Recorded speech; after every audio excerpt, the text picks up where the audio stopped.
dan kami mohon maaf secara teknis tadi rekan-rekan telah menunggu. Baik, pertama-tama perlu kami sampaikan rekan-rekan, untuk kegiatan ini ya, ini kita perlu ketahui dulu, harus disadari pertama bahwasannya permasalahan penyalahgunaan narkotika ini adalah suatu problema yang sangat kompleks ya, maka perlunya ada dukungan dari seluruh stakeholder. Di sini di hadapan kita bersama-sama ada Bapak Direktur Narkoba Barreskrim Polri, terus kemudian juga ada Bapak Kepala Kantor Bea Cukai Soekarno-Hatta, ada Bapak Interdir ya, Bea Cukai, Interdiksi Bea Cukai, kemudian juga seluruh stakeholder.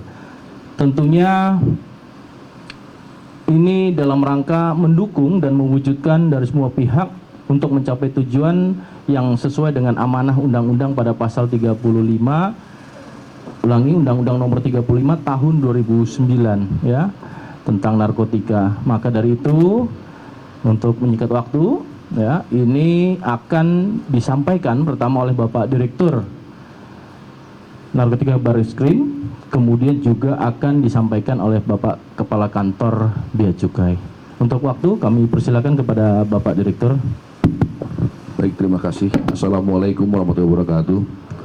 Salam sejahtera bagi sekalian. Yang saya hormati Karopenmas Pak Gatot selaku Kepala Bandar dan Pak Dirjen Interdiksi Pak Farif, Pak Kapolres dan Pak Wadir dan Pak Kasubdit 3. Pada siang ini kita melakukan rilis ya, berdasarkan perintah daripada Bapak Presiden bahwa Bapak Insinyur Jokowi Widodo bahwa pemberantasan narkoba harus lebih gencar dan berani, komprehensif setelah dilakukan secara terpadu. Dengan melaksanakan arahan Bapak Kapolri, Jenderal Polisi Dr. Andes Lesio Sigit Prabowo, MSI, kepada seluruh jajaran atau anggota untuk meneruskan perang terhadap kasus narkoba dan masalah narkoba mulai dari hulu sampai ke hilir.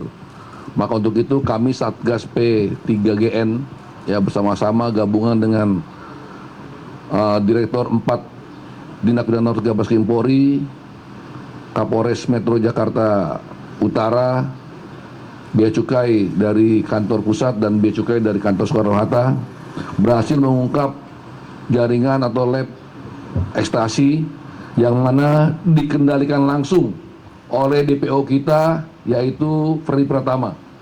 Ya, saya ulang lagi bahwa lab ini adalah dikendalikan langsung oleh Ferdi Pratama melalui orang-orangnya.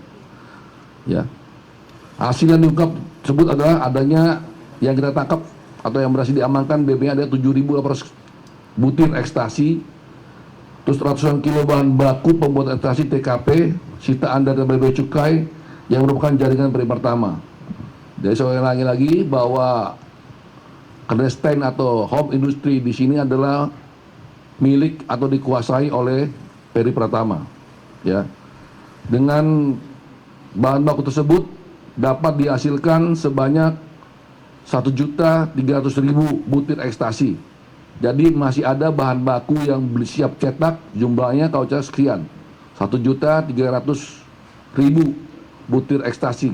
Namun yang sudah jadi baru 7.800 dan ini sudah siap edar, namun kita amankan, sudah kita amankan dengan para pelaku-pelakunya yang mengedarkan. Ya. Pasal yang dilanggar adalah pasal 14, pasal 13 dengan ancaman hukuman penjara dan seumur hidup. Jiwa yang terselamatkan adalah sejumlah 1.307.800 jiwa. Adapun kronologis ini adalah kita mendapat laporan daripada Bea Cukai Soekarno-Hatta bahwa ada barang-barang yang akan masuk ke Indonesia itu barang narkotika. Perlu digarisbawahi bahwa barang-barang ini bukan merupakan prekursor atau barang narkotika. Jadi barang-barang ini adalah masih dalam bentuk bukan prekursor, namun akhirnya diracik oleh pelaku untuk membuat ekstasi. Ya, inilah yang sangat unik sekali dilakukan oleh kasus ini. Setelah itu selama 4 bulan ya kami bersama-sama dengan Polres Metro Jakarta Utara, Bea Cukai dari Soekarno Hatta dan Bea Cukai dari pusat sama-sama melakukan penyelidikan selama 4 bulan lamanya. Alhamdulillah sekarang kita bisa menangkap para pelaku tersebut. Adapun modus operandinya adalah Ferry Pertama alias Amang alias Miming alias Rungkat mengimpor bahan baku yang tidak masuk dalam daftar prekursor dan diimpornya dari Cina langsung, ya. Dan untuk pembuatan daripada ekstasi ini dikendalikan oleh saudara D yang merupakan DPO, yang merupakan ahli kimia daripada orangnya Ferry Pertama. Adapun jumlah tersangka ada 4. Yang pertama adalah A alias D, seorang laki-laki, R seorang laki-laki, C seorang laki-laki, dan G seorang laki-laki. Ya, yang menjadi DPO tetap Ferry Pertama alias Amang alias Aming alias Escobar, dan anggota DPO berikutnya adalah D alias G. Ya, waktu dan TKP adalah pada hari Kamis 4 April 2014 sekitar pukul 00.10 WIB di rumah Taman Sunter Agung 2 nomor B6 Kelurahan Ponorogo, Kecamatan Tanjung Priok, Jakarta Utara. Adapun barang bukti yang kita sita adalah uang tunai sebanyak 34.970.000, ekstasi sebanyak 7.800 butir, handphone. Nah, untuk barang-barang yang kimia, mohon maaf saya tidak bisa bicarakan di sini karena barang-barang ini sangat rawan kalau dibicarakan dan karena mudah untuk didapatkan. Ya, jadi itu aja yang paling pokoknya. Untuk bahan kimia kita nggak bisa publis, ya, karena jangan sampai jadi rujukan yang lain untuk meniru daripada kegiatan ini. Sekian dan terima kasih. Akhir kata, wassalamualaikum warahmatullahi wabarakatuh. Terima kasih Bapak Direktur. Kalian yang hadir pada kesempatan ini melanjutkan dari press conference yang disampaikan oleh Pak Direktur, bahwa bermula dari temuan kami di Bandara Soekarno-Hatta berdasarkan analisa dari teman-teman Bea Cukai, ditemukan kita mendapatkan barang kiriman, 2 barang kiriman dari Cina itu akhir bulan Desember tahun 2023 dan juga akhir Januari tahun 2024. Jadi dengan alamat pengirimnya FA dari Cina, kemudian penerimanya ada 2 di Grogol dan di Sulawesi.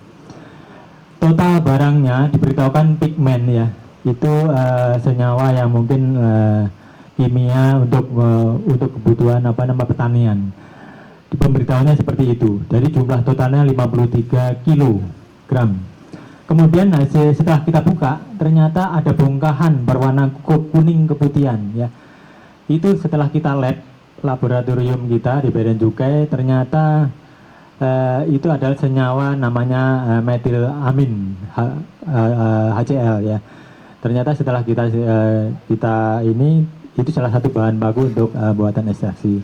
Dan itu temuan itu kemudian kita koordinasikan dengan Direktorat Interdiksi Narkotika Kantor Pusat dan Direktorat Narkotika Baris Krim Polri untuk dilakukan pengembangan lebih lanjut, untuk dilakukan penelitian lebih lanjut terkait dengan ini untuk apa, kan itu, ya.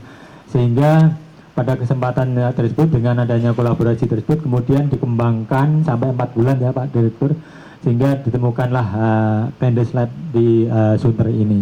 Tentunya ini butuh kolaborasi dan komitmen kita bersama untuk mengungkap seperti ini. Kami tidak bisa apa-apa, ya. Kami hanya menyajikan data atau temuan seperti yang tadi bahan bakunya saja. Saya kira dari saya itu, mungkin Pak Direktur menyampaikan. Selanjutnya dari Dirjen Bea Cukai Pusat juga akan menyampaikan, ya. Termasuk untuk pengawasan terhadap yang pabrik ekstasi yang ini pun juga kita lakukan cukup lama bersama-sama, lebih kurang sekitar 4 bulan. Dan yang menarik dari kasus ini adalah bahwa kemarin mungkin Bapak dan Ibu sekalian sudah mendengar kasus yang pertama yang di Semarang itu, ya. Itu adalah pembuatan sabu, ya, berasal dari bahan baku. Kemudian yang kedua, yang ini adalah pembuatan ekstasi berasal dari bahan baku. Sebelumnya barang-barang ini adalah diimpor langsung oleh mereka. Sekarang mereka sudah mulai membuat di dalam negeri. Nah, tentunya ini semakin membuat kita semakin hati-hati agar kiranya kita juga bisa mengawasi terhadap barang-barang kimia yang seperti untuk yang ini tidak masuk di dalam daftar prekursor, tetapi bisa dipergunakan sebagai bahan baku utama. Nah, inilah yang kita lakukan monitoring, dan mudah-mudahan ke depannya dari regulator di dalam hal ini tentunya adalah dari Kementerian Kesehatan dan POM bisa memasukkan barang-barang ini untuk menjadi prekursor sehingga pengawasannya bisa menjadi lebih kuat lagi. Barangkali mungkin itu saja yang dapat kami tambahkan. Terima kasih kembali pada Pak Karopenmas. Terima kasih. Berkolaborasi include ada Kapolres Jakarta Utara, kemudian ada juga dari Direktorat Narkoba Polda Metro Jaya, ya. Jadi semuanya ini terpadu secara simultan, terus diikuti progres perkembangan kasus ini, dan salah satunya adalah pengungkapan ini. Baik rekan-rekan, mungkin ada pertanyaan terkait dengan konteks pengungkapan ini. Silakan. Saya yang pertama, apa tadi? Oh, ini yang mau dipasarkan ya. Ini baru test kit kemarin, 7.000 itu mau diadakan di Jakarta. Ya, tapi kemungkinan akan kalau seandainya sampai 1, juta sekian mungkin se-Indonesia diedarkan begitu. Tapi kemarin test kitnya 7.800 baru mau diadakan di Jakarta, keburu ditangkap. Ya. Jadi belum ada barang-barang yang keluar daripada pabrik ini. Semuanya keburu ditangkap oleh anggota, begitu. Terus masalah WNA tidak ada di sini, semuanya adalah warga negara Indonesia. Ya, apa yang terakhir lupa? Tersangkanya rekrutan tadi, ya. Tersangka adalah residivis, ya, dia adalah dulu mantan kurirnya Freddy Pratama. Ya, sekarang menjadi pembuat ekstasi. Jadi makin pinter dia. Ya, oke? Ya, makasih. Ada lagi? Izin Pak Ormas, ya, bahwa sejak kapan rumah ini 1 tahun lalu ya Pak Manto ya. Januari tahun 2024 ya. Jadi dia 4 bulan mencoba-coba menghasilkan 7.800 ekstasi, ya. Terus kontraknya 1 tahun lalu, kontraknya setahun lalu. Untuk Semarang tidak ada hubungan dengan jaringan Freddy Pratama berbeda, ya. Karena Semarang itu adalah bahan bakunya asli prekursor, ya, yang diimpor dari Cina sama dari Hong Kong. Ya, kalau ini adalah bahan baku kimia, bukan prekursor, jenisnya bukan prekursor, yang diimpor dari Cina. Oke, terima kasih. Lagi? Jadi kita yakin bahwa ini jaringan pertama karena masih ada komunikasi BBM Messenger antara pelaku dengan Freddy Pratama langsung, ya. Terus untuk ditemukannya adalah jaringan pertama itu, ya, bahwa ada komunikasi dan yang menguasai adalah yang mengendalikan adalah Freddy Pratama melalui jaringan BBM Messenger. Ya, itu ada alat bukti yang cukup untuk kita. Yang kedua masalah FA, mungkin Pak nanti ya Pak, atau siapa, dan DPOD ini kita sedang pantau. D bukan DS kali ya, D alias dia mengendalikan, dia jadi tutorial melalui apa tuh, melalui video call cara pembuatan ekstasi kepada si pelaku di sini, ya. Mungkin Pak silakan untuk FA Pak. Baik, untuk FA itu adalah pengirim dari Cina, ya, di warga negaranya ini disinyalir dari Cina, ya, bukan Indonesia. Sehingga ini kalau jaringannya dengan Freddy Pratama nanti Pak Direktur yang menyampaikan. Ya, makasih. Ya, jadi Freddy Pratama ini rumah ini dikontrak tadi 1 tahun. Dia buat baru 4 bulan. Dia dari kurir naik ke bandar itu dikendalikan oleh Freddy Pratama yang diajari oleh DPO bernama tadi D, ya toh. Terus keuntungan dia 1 butir itu 10.000, begitu. Freddy Pratama bukan cuma ini yang dia tangkap, di Lampung juga ketangkap juga sabunya, di Semarang juga ketangkap juga sabunya. Masih banyak Freddy Pratama, nggak kapok-kapok nih. Makanya doain saya lah biar cepat-cepat bisa ketemu Freddy Pratama, ya.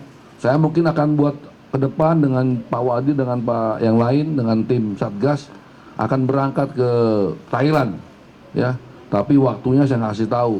Nanti, tapi jangan terlalu dipublis, ya. Kita akan coba koordinasi lagi di sana bagaimana apakah bisa kita tangkap. Karena upaya kita udah cukup maksimal, sudah melakukan trade notice ya, tapi belum ada feedback dari pihak Thailand di mana posisi pertama. Tapi kita yakini dia berdasarkan informasi yang terdapat dia masih di Thailand dan masih di dalam hutan. Ya, itu. Makasih. Pak Sarip ya? Cukup, rekan Pak Sarip ataupun dalam serbuk ya, barang jadi ekstasi ataupun juga sabu. Nah sekarang sudah mulai mereka melakukan produksi di dalam negeri. Kemudian apa yang harus kita lakukan? Tentunya Direktorat Jenderal Bea dan Cukai sebagai bagian daripada tim di dalam perumus tentang lampiran di dalam Undang-Undang Narkotika, kita akan memberikan masukan bahwa barang ini yang saat ini tidak sebagai prekursor narkotika agar itu bisa dijadikan sebagai prekursor narkotika sehingga pengawasannya bisa lebih ketat lagi. Bukan hanya barang-barang ini tetapi juga NPS juga sama. Setiap saat new psychoactive substances ya, itu pun setiap saat akan selalu ada lagi yang baru, ada lagi yang baru, ada lagi yang baru. Nah ini yang perlu kita koordinasikan utamanya dengan Kementerian Kesehatan dan BPOM untuk kiranya ini bisa tetap mengikuti dengan seksama dan juga harus balapan dengan waktu sehingga barang-barang tersebut apabila memang prekursor bisa langsung masuk ke dalam list sehingga pengawasannya menjadi lebih mudah lagi oleh kita. Pada saat ini sementara itu belum masuk, kita yang memahami tentang bisnis prosedur bagaimana membuat barang-barang tersebut ya melakukan belajar secara otodidak untuk melihat barang-barang apa yang bisa dijadikan bahan baku pembuatan narkotika ini. Demikian, terima kasih. Satu lagi. Untuk aset Indonesia sudah semua cita ya, tapi masih ada lagi yang lain yang masih terus kita kembangkan untuk aset-asetnya di Jakarta, yang di Indonesia. Tapi yang di Thailand itu kita nunggu nanti keputusan daripada inkrahnya kasusnya Yan Silas, orang tua peri pertama. Kalau sudah inkrah, maka kita akan join integrasi kepada kepolisian Thailand untuk menyita semua aset pertama yang ada di Thailand. Itu akan berusaha untuk sampai itu. Oke? Saya rasa sudah komprehensif rekan-rekan disampaikan oleh Bapak Direktur, Bapak Presiden Republik Indonesia Insinyur Haji Joko Widodo bahwa pemberantasan narkoba harus lebih gencar dan secara komprehensif.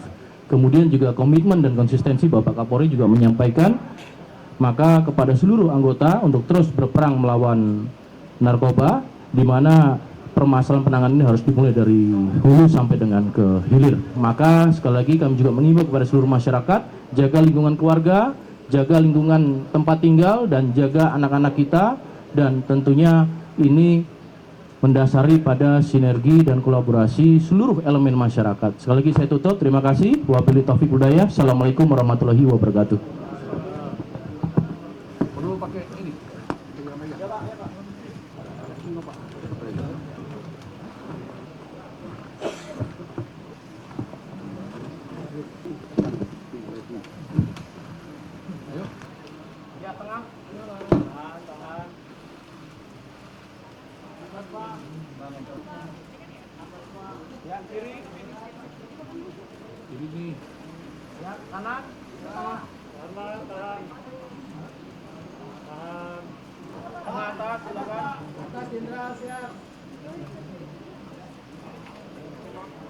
Cukup ya, terima kasih teman-teman.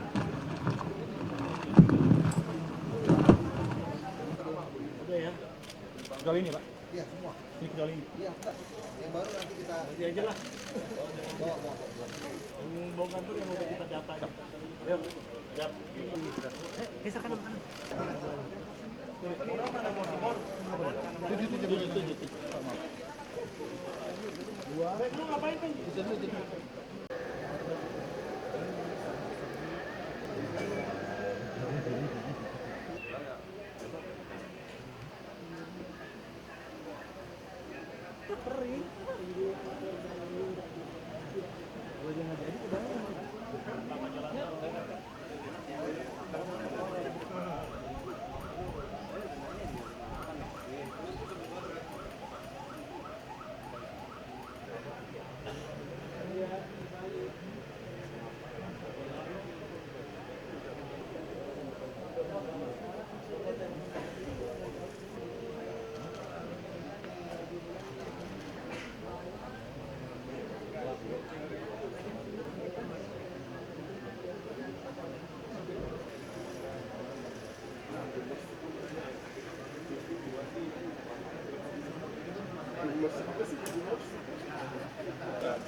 Kalau nggak puasa boleh ya.